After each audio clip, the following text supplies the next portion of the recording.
¿Pierdes horas organizando entregas por correo y diseñando rúbricas desde cero? La carga administrativa afrenta el impacto de cualquier docente. Por ello, hoy aprenderás a estructurar un curso completo en Google Classroom y automatizar evaluaciones en menos de 7 minutos. Hola, soy Donovan, especialista en Google Workspace en Click Latam. En este canal te enseñamos a dominar la tecnología para acelerar el crecimiento y productividad. Para empezar a dominar Classroom como todo un profesional, primero necesitamos crear nuestra clase. Necesitamos asignar un nombre a la clase. Ahora tenemos las siguientes opciones.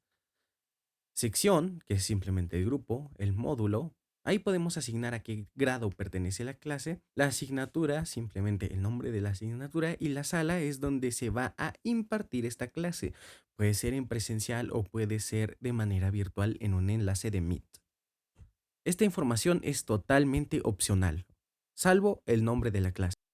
Una vez ya creada nuestra clase, dirijámonos al botón de personalizar. Aquí tendremos varias opciones de personalización, tanto el color del tema que ya viene precargado por Google, o también algunas imágenes de banner que podemos utilizar, que también vienen precargadas por Google.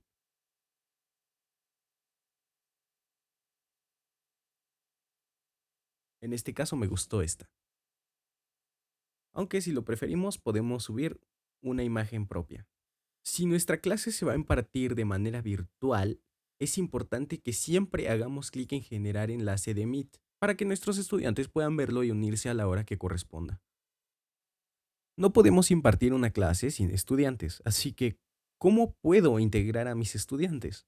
Hago clic en copiar enlace de la clase y procedo a compartírselo personalmente o por correo electrónico. También puedo copiar el código de clase. Para que un estudiante se una, simplemente tiene que hacer clic en el más en la página de inicio, unirse a una clase y pegar nuestro código.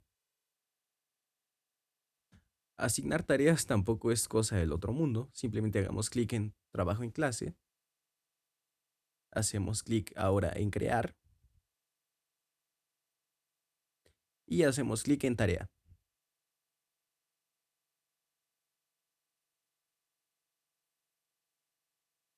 Una vez estemos en el apartado de tarea, es muy importante asignarle un título, esto es obligatorio. También podemos asignar instrucciones o adjuntar archivos. También podremos seleccionar la clase específica a la cual la queremos asignar y la puntuación máxima. En este caso de título le pondré tarea de prueba.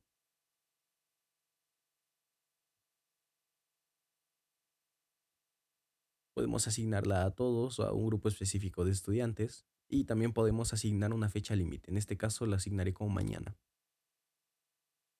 Si queremos que ya no entreguen tareas después de la fecha límite, simplemente marcamos esta casilla.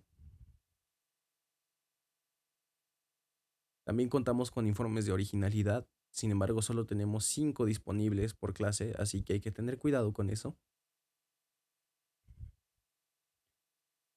Así que luego hacemos clic en asignar. Y listo, nuestra tarea ha sido asignada. En estos apartados, como en el de personas, podemos revisar quién está integrado en nuestra clase. En el apartado de calificaciones nos saldrá este anuncio. Nos menciona que si alguien no entrega una tarea, se le asignará automáticamente la calificación de 0.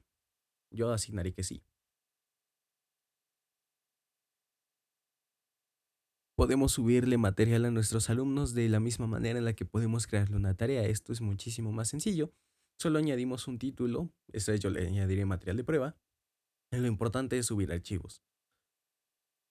Podemos subir un libro, una guía o cualquier cosa que nos sea de utilidad y sea de utilidad a nuestros estudiantes. Y listo, lo publicamos y el material ya está en trabajo en clase. Así puedes transformar la gestión académica de tu equipo o institución. Suscríbete para continuar optimizando tu ecosistema digital. Y recuerda que al trabajar con Click Latam, cuentas con Click Academy, nuestra plataforma de capacitación continua y gratuita.